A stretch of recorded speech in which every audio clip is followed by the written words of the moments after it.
quando esse livro foi recebido em 1958 e publicado em 59. É o 10º livro da série André Luiz.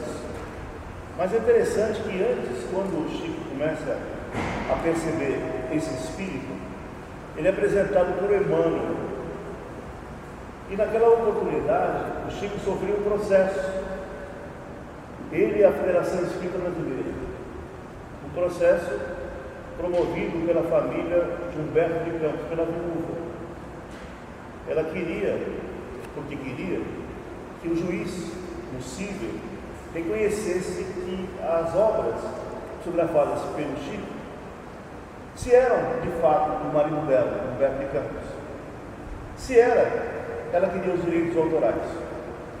Se não, que processasse o Chico por estelionato, em coautoria com a Federação Espírita Brasileira.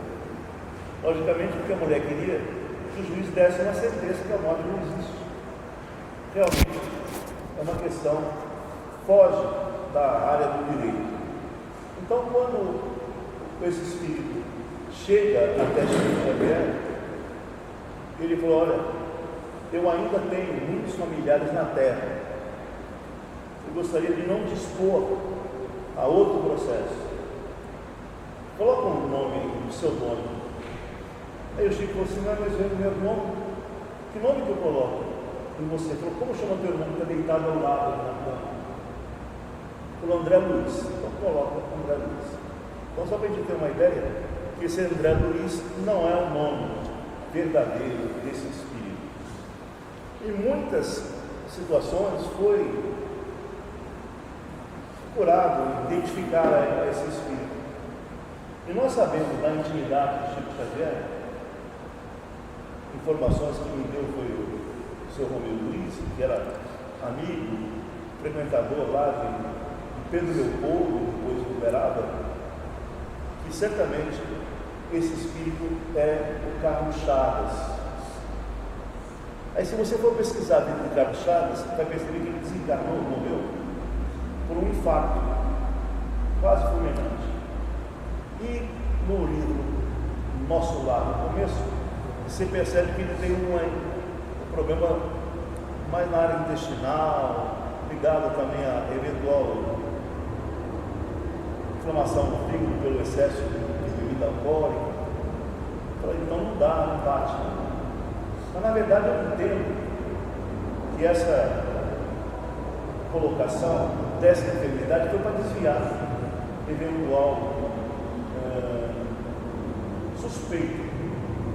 E falo mais ainda que a introdução ele mascara um pouco, se assim podemos expressar, a trajetória do espírito, falando que ele ficou quase 9 anos no umbral. Eu não acredito nisso, porque o espírito tem capacidade, conhecimento, que a gente vai ver nessa obra, fala: é impossível ter passado tanto tempo nas regiões inferiores da espiritualidade.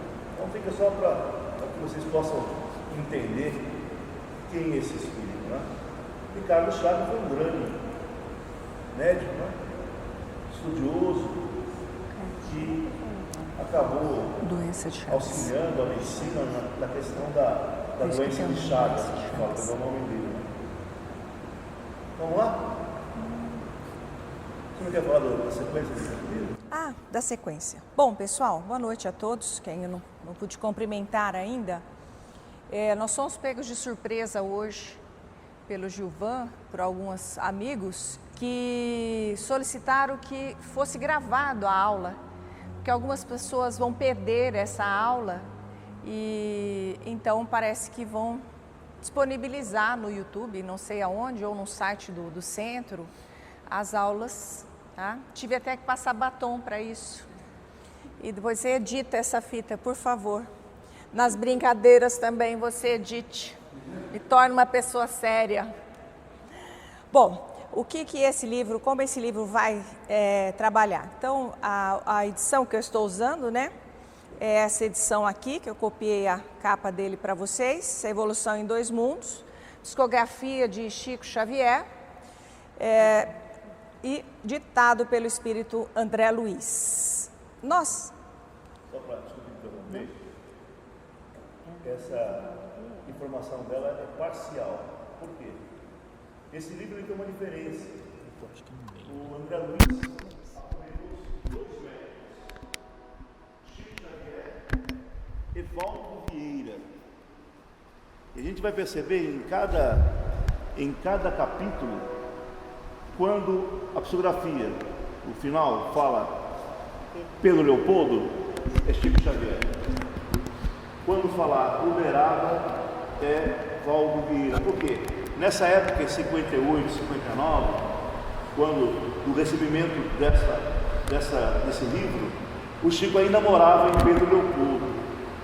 Uma outra questão interessante é que o Espírito se comunica numa semana, salvo engano, as reuniões eram de quarta-feira e de domingo, e a sequência dos capítulos era na outra cidade, sem que os médios se comunicassem. Interessante. Desculpe. Não, imagina. Da próxima vez eu vou sentar do seu lado, a gente vai dividir o microfone em comum, que aí você vai comentando e a gente vai junto. O Gilvan muda a posição de novo, tá? Então, nós estudamos aqui na casa quase toda a série de André Luiz.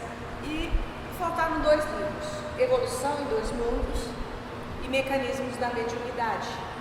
Então, nós vamos começar pela Evolução em 2 Mundos. Eu senti assim um certo receio no Marcos quando começar esse livro, e ele fez uma pergunta que confirmou o receio que ele apresentava. Será que as informações são atuais? E eu confesso a vocês que de tudo que eu vim acompanhando do estudo da casa das obras de André Luiz, muitas vezes ele faz citações na obra dizendo: haverá um tempo, mais ou menos assim, haverá um tempo que a ciência vai discutir isso. Toda vez que eu via uma lembrança nesse sentido, eu já entrava nos anais científicos e buscava se o tempo já havia chegado. E qual não foi minha surpresa que em várias obras, as descobertas a partir de 2009 começaram a ser publicadas, falando aquilo que havia sido publicado na década de 40. E a minha surpresa não foi pequena também, antes de começar esse estudo, porque ao ler o livro, tinha uma informação de tempo de vida na Terra, que não conferia com o tempo descrito pela ciência. Mas em junho deste ano, foi publicado o mesmo tempo, numa revista científica, o mesmo tempo que André Luiz citava lá, neste livro, em 1958. E aí a pergunta dele: o livro está atual? Atualíssimo. Então nós podemos estudar esse livro sem nenhum problema quanto à sua atualidade e principalmente a sua aplicabilidade nos dias de hoje. Bom, o livro ele é dividido em 2 partes, então nós não teremos pressa nesse estudo, porque nós vamos falar de assuntos que vocês, na maioria, desconhecem. E se nós passarmos com pressa desses assuntos, nós não vamos aprender tudo o que o livro pode trazer de bom. E o que eu mais percebi nesse livro foi a ação da mente sobre o nosso perispírito. Então, eu estou grifando quantas vezes aparece a palavra mente e vou destacar isso no texto para vocês perceberem o quanto a nossa mente pode influenciar as nossas vidas. Eu acho que essa é uma das principais lições que a gente extrai do livro. E a partir daí, nós vamos então mudar a nossa mente para que a nossa vida se torne cada vez melhor, com certeza. Nessa primeira parte, ele vai apresentar o que é o corpo espiritual, o perispírito, o que é o corpo material, como é que ele se forma a partir do perispírito e como se deu a evolução na Terra, desde as rochas até o ser hominal, ou seja, até a condição de homem. Então ele faz essa apresentação no início. E na segunda parte, ele foca discutindo o que acontece no mundo espiritual, como as relações acontecem, como se dá o casamento, as relações sociais no mundo espiritual e como é que a evolução se processa. Então, a primeira parte destacamos mais a Terra e a segunda parte mais o mundo espiritual.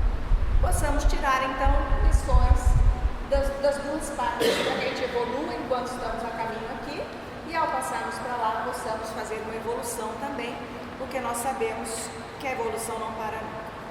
E o Marcos vai ler para a gente aí alguns conceitos, né, de Allan Kardec, fazer algumas reflexões sobre isso.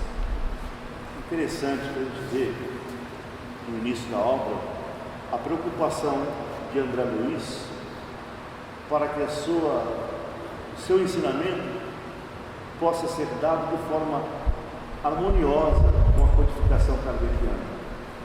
E eu não tenho dúvida em dizer que essa obra é uma obra complementar ao Pentateuco kardeciano. Nós sabemos, Livro dos Espíritos, Livro dos Médiuns, o Evangelho segundo o Espiritismo, Livro Céu e Inferno e a Gênese. Ou seja, a série André Luiz, especialmente nesse livro, vem complementar esta obra magnânima, belíssima de Allan Kardec. E ele começa a destacar alguns princípios que estão distribuídos nesses livros, nessas obras que é o denominado Pentateuco kardeciano. A primeira, a marcha dos espíritos é progressiva, jamais retrógrada. Ele tirou isso, o espírito, do Livro dos Espíritos, na página 127. Na verdade, tem outra obra que vai falar exatamente, para a gente facilitar a pesquisa, o capítulo tal Isso é o que o próprio livro traz. Eu peguei de outra tradução, ficou mais fácil. Porque ali ele não fala da página, ele fala qual capítulo que é. Faz a pergunta aí. Por quê? Nessa questão, Kardec pergunta se um espírito de um homem de bem, ele pode voltar a reencarnar num homem mau. Não, jamais. Não é? Como falava-se no vulgo entre os egípcios, a possibilidade da migração de uma alma humana um animal. Isso jamais. Nós iremos sempre progredir. Aliás, a obra, o título dela já nos fala de evolução. Então nós podemos evoluir tanto aqui na Terra, através das atividades, do aprendizado, da conquista de virtudes, como também nos intervalos que nós ficamos na chamada erraticidade, no plano espiritual. Lá também nós progredimos. Por isso que é interessante, quando você recebe uma psicografia e o Espírito demora um tempo para se comunicar, alguns conceitos são mudados. Por quê? Porque ele progride também. Tem escola, universidade, trabalho, enfim. Então, esse conceito é muito interessante a respeito que a nossa marcha evolutiva é sempre progressiva. O que pode muitas vezes acontecer, e isso acontece, é a entidade, o espírito, não tem interesse, negligencia a sua vida. Evidentemente, ele não vai retroagir, mas ele também não vai crescer. Depende, certamente, da nossa boa vontade, do nosso interesse em progredir. Conceito, princípio, dado no livro dos médiuns. O conceito do perispírito está a chave no conceito do perispírito, está a chave de inúmeros problemas ainda hoje insolúveis. Aqui, de certa forma, vai determinar no futuro, quando a medicina tiver mais conhecimento do corpo espiritual, da origem de algumas enfermidades, que não está na máquina, está na mente, está no espírito e, por razão, está em nosso perispírito. Eu acho interessante porque, embora que nós desconheçamos, e o livro também não tem essa proposta de detalhar o perispírito, né? É uma questão interessante que esta casa desenvolve, através do tratamento às segundas-feiras, um trabalho de fluidoterapia, onde os benfeitores, dentro desse procedimento médico espiritual, eles atuam em nosso corpo perispiritual. Ora, nós aprendemos agora que o perispírito está ligado molécula a molécula às nossas células, e é provável, é possível que haja um resultado favorável, uma cura ou uma melhora. Hoje nós tivemos exemplo disso, né? Veio uma moça que está com câncer nos pulmões. Ela falou: olha, estou muito feliz, radiante. 3 tumores no meu pulmão sumiram. Interessante. Não é milagre, é um trabalho de fluidos dos benfeitores a nível do perispírito, e com certeza ela tem mérito e muita fé, está recuperando. Outro conceito no Evangelho segundo o Espiritismo. O Espiritismo mostra que a vida terrestre não passa de um elo harmonioso e magnífico, conjunto da obra do Criador. Isso é interessante nessa passagem, é mostrar a solidariedade entre os mundos, não é? Ou seja, entre as vidas pretéritas, elas vão determinar na nossa marcha evolutiva algumas consequências dos nossos atos.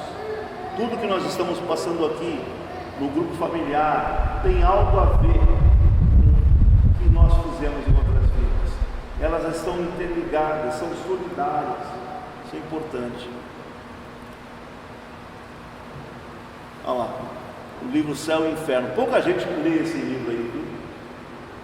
Mas é interessante porque muitos de nós perguntamos como nós estaremos no mundo espiritual. Como está o nosso parente, a nossa mãe, nosso avô, enfim. No intervalo da existência humana, o espírito torna a entrar no mundo espiritual, onde é feliz ou desventurado, segundo o bem ou o mal que se fez. Não existe segredo, não existe ilusão. Se o nosso parente agiu contra as leis divinas, contra as leis dos homens, foi um indivíduo extremamente prejudicial, nocivo à sociedade, com certeza ele não está bem. Nós não podemos nos iludir. E por o seguinte, quando nós falamos da pessoa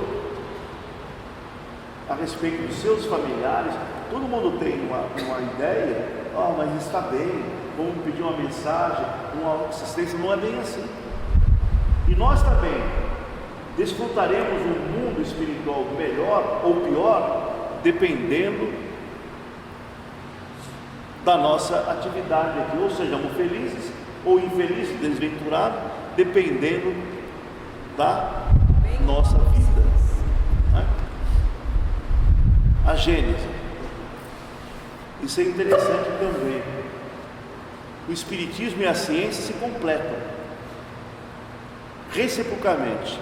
A ciência sem o Espiritismo se acha na impossibilidade de explicar certos fenômenos só pelas leis da matéria. Eu acabei de dar um exemplo da moça que sumiu os tumores, né? Sem a ciência, também o Espiritismo, faltaria apoio e comprovação. A metodologia utilizada nas pesquisas, e a Elza é doutora nisso, pode com certeza dar um testemunho claro como o Espiritismo é que hoje nós, e há uma crítica nesse sentido, nós espíritas somos ligados tão só ao Evangelho. Há poucas experiências em uma casa espírita a nível de laboratório, de observação, mas essa observação, esse estudo, essa pesquisa são os métodos utilizados na ciência.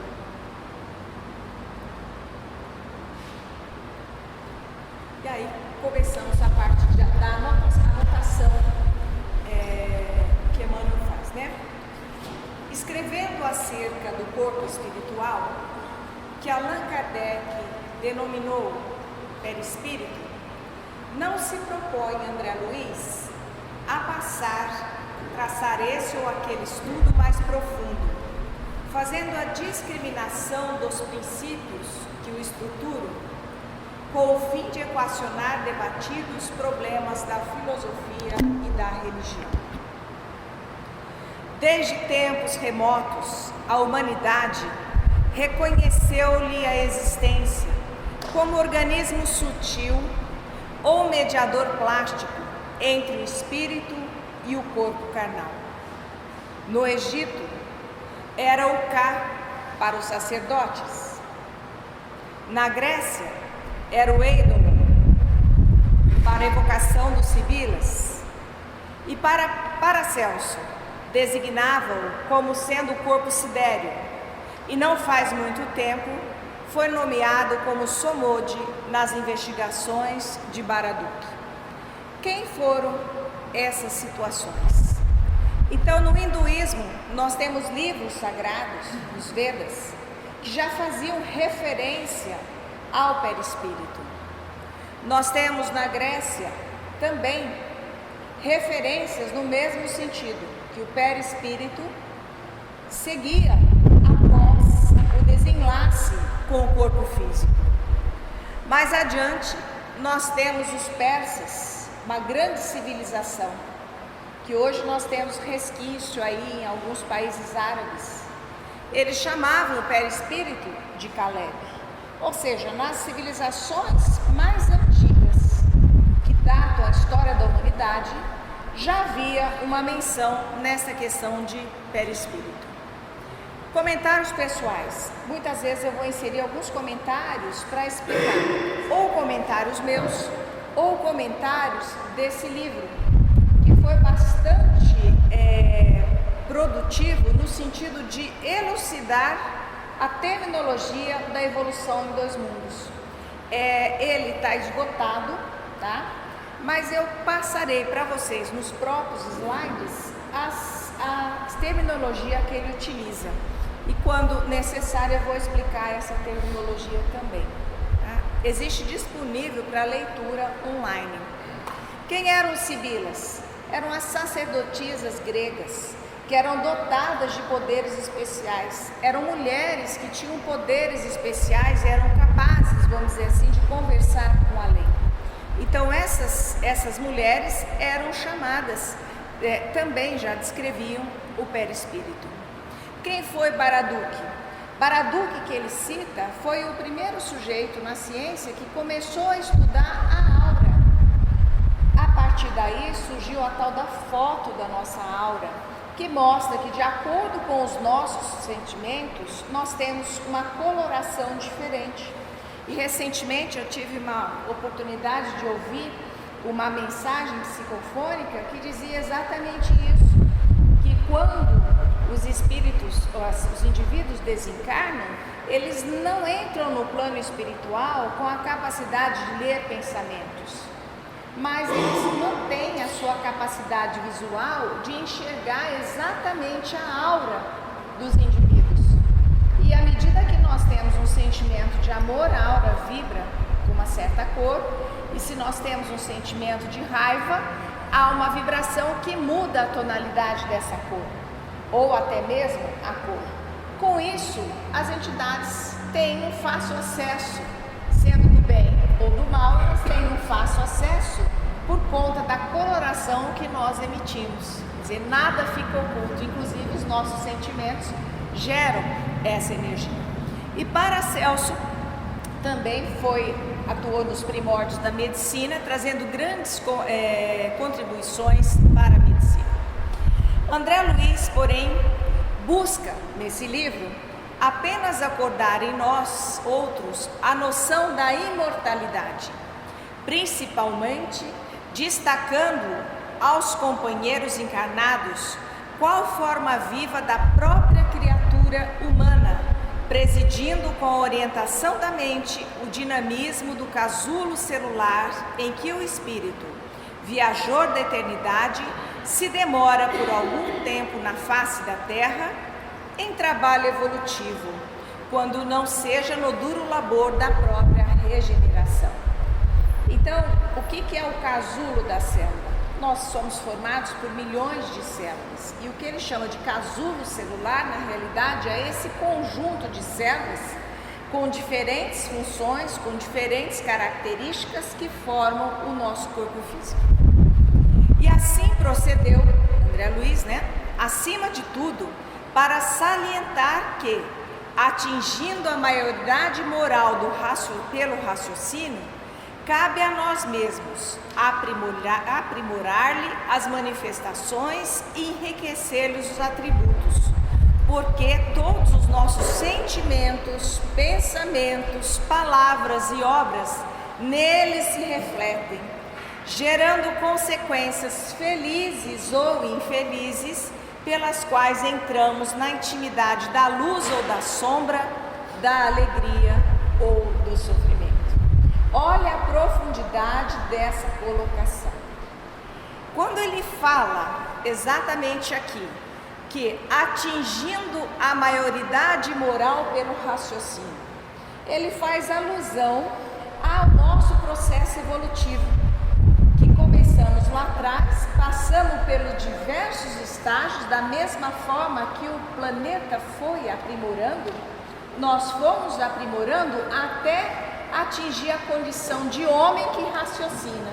A partir daí, nós temos que enriquecer e aprimorar os atributos e aprimorar as manifestações desse raciocínio, utilizando-se então de um corpo físico que periodicamente volta à Terra e voltará quantas vezes forem necessárias.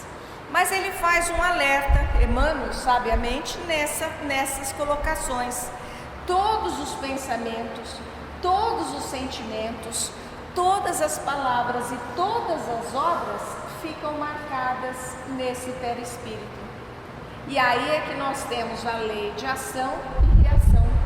Se os sentimentos são bons, se os pensamentos são nobres, se as ações são melhores ainda, nós estamos construindo um perispírito melhor para que numa próxima reencarnação, num próximo retorno à Terra, nós teremos condições de habitar um corpo em melhores condições, com um pouco mais de beleza, um pouco mais de destreza, uma vez que nós não retroagimos, nós sempre evoluímos a partir das aquisições que nós conquistamos.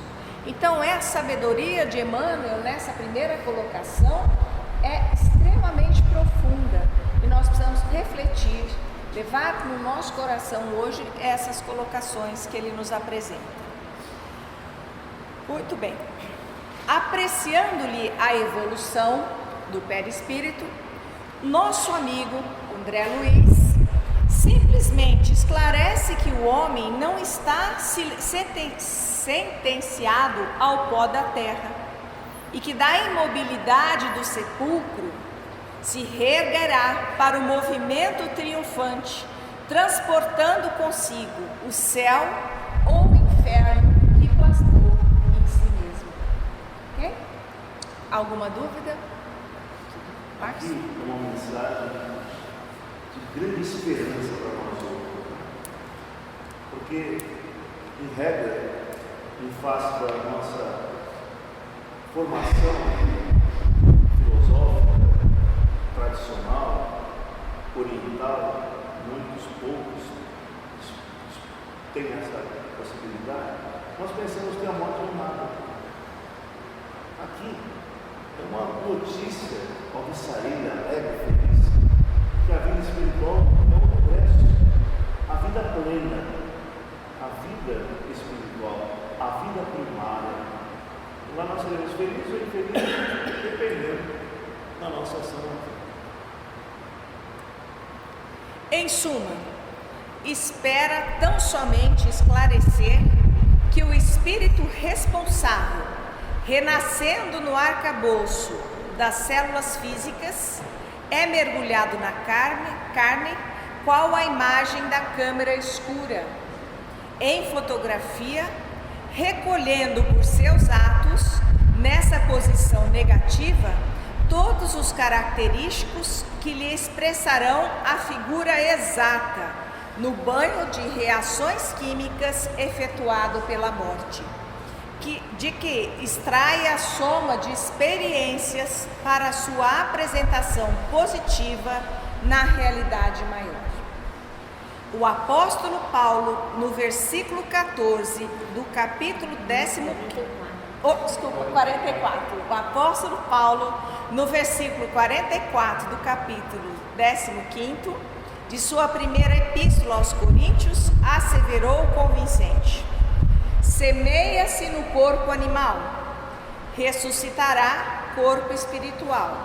Se há corpo animal, há também o corpo espiritual.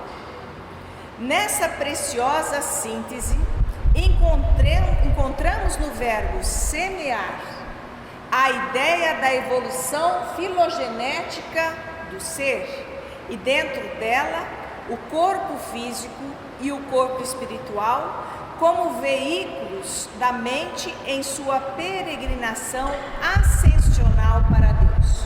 O que é uma evolução filogenética?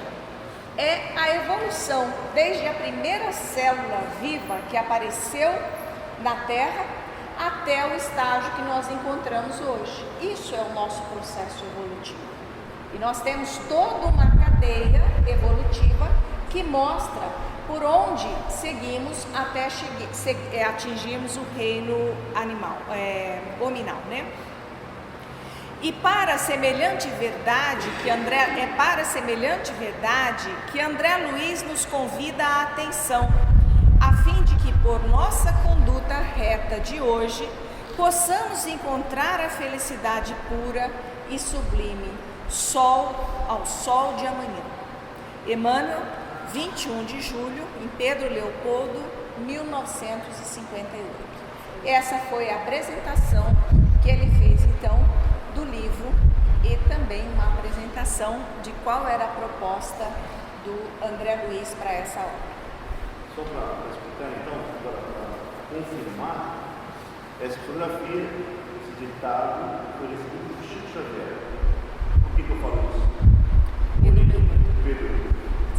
Tá? Essa minha pergunta é: mas quem que é Valdo Vieira? Quem conhece Valdo Vieira?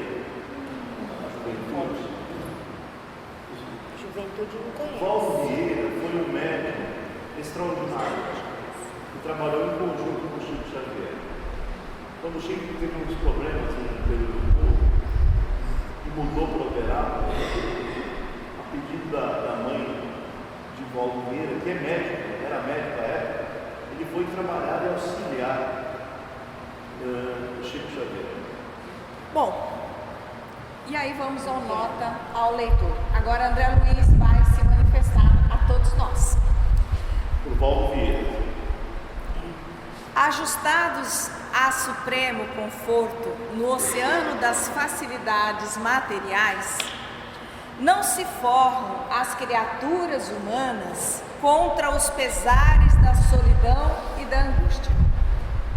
Nesse navio prodigioso a que chamamos civilização, estruturado em largueza de conhecimento e primor de técnica, instalam-se os homens, demandando o porto que já alcançamos pelo impulso da morte. Contudo, isso não impede regressemos ao bojo da nave imponente para alertar o ânimo dos viajores, nossos irmãos, com o passaporte imprescindível para o mesmo país da verdade, que os espera amanhã, quanto ontem nos aguardava.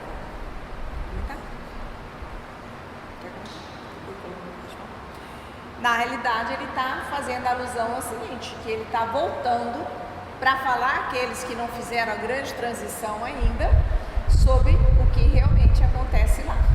Né? Então, esse é o objetivo, para que a gente possa se preparar e chegar ao país da verdade, que nada fique escondido no mundo espiritual. Daí a colocação de Santo Agostinho, quando nos orienta a fazer a reflexão diária. Se você analisa, se tem alguma coisa que você fez que deve ficar escondido, é melhor não fazer, porque no mundo espiritual tudo é revelado e você não tem como se esconder. Então, André Luiz vem nessa obra já trazendo mais notícias do que ele já trouxe, né? E voltamos porque a suntuosidade da embarcação não está livre do nevoeiro da ignorância a lhe facilitar a incursão entre os rochedos da crime, nem segura contra a violência das tempestades que lhe convulsionam a organização e ameaçam a sua estrutura. Ou seja, a imponência da nave. Que nave é essa que ele se refere? A Terra, que não é o mais belo dos planetas, mas é um belo planeta, com muita tecnologia, com muita evolução. E se o Marcos me permitir, posso passar para eles a mensagem que recebemos hoje, na próxima semana. Eu vou trazer uma mensagem para cada um de vocês, que nós tivemos a oportunidade de receber um espírito querido que veio falar sobre a evolução em 2 mundos e nos faz um alerta, que vocês vão ficar na curiosidade para a semana que vem. Se vocês vão voltar semana que vem para saber o que ele falou para a gente. E essa embarcação não está livre da ignorância. Ou seja, espíritos ainda que estão em estágios evolutivos não sublimes, eles aqui reencarnarão. Nós podemos ter a violência das tempestades, não é o Irma nem outros furacões, mas as violências das tempestades que nós estamos vivendo, uma, por exemplo, agora, é míssil para lá, já míssil para cá, e estamos vendo aí a estrutura da Terra ameaçada, da paz. Nós estamos, agora há pouco, antes de vir para cá, havia uma reportagem sobre a violência no Rio de Janeiro. Quer dizer, nós estamos com a estrutura caminhando para uma desorganização. Só nos resta acreditar que Jesus é o governador deste planeta e vai coordenar esse processo. Mas isso não isenta da nossa responsabilidade também, enquanto encarnados, de trabalhar no bem e vibrar acima de tudo no bem, para que a paz se estabeleça em todas as esferas. Realmente, dentro dela, ou seja, da Terra, atingimos luminosa culminância no setor da cultura, em tudo que tange a proteção da vida física. Sabemos equilibrar a circulação do sangue para garantir a segurança do ciclo cardíaco. O que ele está querendo dizer com isso? Equilibrar a circulação do sangue. Por exemplo, quando o sujeito tem uma pressão alta, o coração não trabalha direito, não faz o seu ciclo de funcionamento adequadamente e o indivíduo padece as consequências disso. Então hoje nós temos incontáveis medicamentos que são capazes de regular esse ciclo cardíaco, essa circulação, de tal forma que o coração possa trabalhar harmonicamente. Mas, apesar da cardiologia estar avançada, nós ignoramos como libertar o coração do cárcere das sombras, que jaz muitas vezes mergulhado na poça das lágrimas, quando não seja algemado aos monstros da delinquência. Identificamos a neurite ótica, ou seja, um problema com o nervo óptico que nos permite uma visão perfeita das coisas do mundo, com eliminação progressiva dos campos visuais e medicamo-la com vantagem possível na preservação dos olhos. Entretanto, desconhecemos como arrancar a visão das trevas do espírito. Então a gente melhora o olho da carne, mas não melhora o olho do espírito. Ofertamos braços e pernas artificiais aos mutilados, contudo, somos francamente incapazes de remediar lesões do sentimento. Interferimos com vasta margem de êxito nos processos patológicos das células nervosas, auscultando as deficiências de vitaminas e enzimas que ocasionam a diminuição da taxa metabólica do cérebro. O que é uma taxa metabólica? É a velocidade com que o cérebro trabalha quando nós estamos numa situação de tranquilidade, como agora. Nós temos condições de acelerar essa taxa metabólica, basta ficarmos ansiosos, ficarmos enfurecidos. Nós podemos reduzir essa taxa metabólica de acordo com essa atividade cerebral. Então nós podemos modular essa taxa metabólica. É simples, é usar uma e o cérebro fica extremamente agitado. É usar uma cocaína, uma anfetamina, às vezes é tomar um café com uma Coca-Cola, tá? E o indivíduo já fica elétrico, ou tomar um energizante qualquer, nós mudamos essa taxa metabólica. Nós conseguimos fazer isso com o corpo, mas o que ele vai dizer a respeito da mente? Todavia, estamos inabilitados a qualquer anulação das síndromes espirituais, de aflição e desespero, que agravam a psicatenia e a loucura. O que é uma psicatenia? É uma doença do sistema nervoso, é uma neurose, tá? Achamos-nos convictos de que a hidrocefalia congênita provém da acumulação indébita do líquido cefalo-raquidiano, quanto nome, impondo dilatação do espaço por ele ocupado na província intracraniana. No entanto, não percebemos a causa fundamental que provoca. Então vamos fazer um parêntese. Quando nós olhamos essa figura, vocês estão vendo aqui, esse é um espaço normal, chamado de ventrículo, que nós temos dentro do nosso cérebro. Esse espaço, ele é preenchido pelo líquido cefalo-raquidiano, ou comumente chamado de líquor. Vocês já devem ter ouvido falar que quando há algumas febres, uma meningite, é necessário colher uma amostra do líquor, que é um exame que se tira um pouquinho de líquido da espinha. Na realidade, existe uma comunicação com o líquido cerebral e o líquido espinhal. Protege, auxilia o sistema nervoso, esse sistema.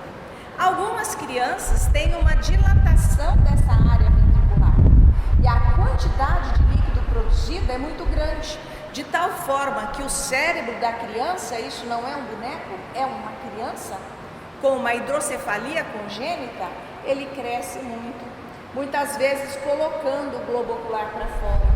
E logo quando eu comecei, há 20 anos atrás, a trabalhar nessa casa, fui participar depois de um certo tempo da sala desse trabalho abençoado de recuperação dos nossos corpos e das almas também, por que não, né?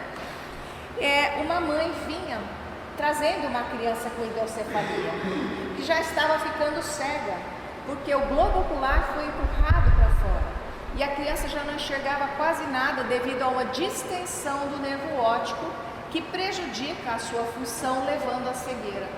E depois de uma série de passes curativos, cujo médium foi o Marcos, e essa entidade benfeitora que coordena a nossa casa, o globo ocular entrou no seu lugar, e a criança, que não parava com a cabecinha de tão grande que era, ela não conseguia segurar a cabeça sobre o seu pescoço, ela teve uma regressão dos sintomas, a cabeça foi reduzindo gradativamente, os olhos se encaixaram novamente na órbita.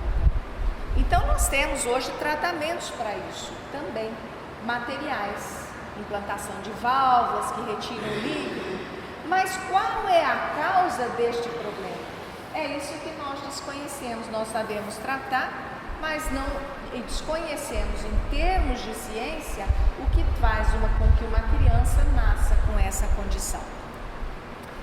Ainda assim, não voltamos para confabular com aqueles que se sintam acomodados ao desequilíbrio, ou seja, todo aquele que não quer pegar a sua charrua e iniciar o trabalho, não é para esse livro.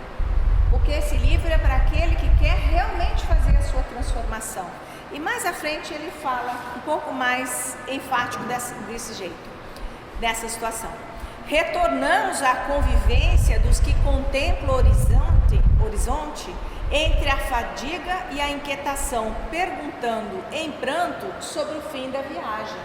Ou seja, são os aflitos da vida, que falam quando é que isso vai acabar, tanto sofrimento. É para esses que André Luiz retoma nesse livro e vem apresentar uma série de conceitos novos para a gente.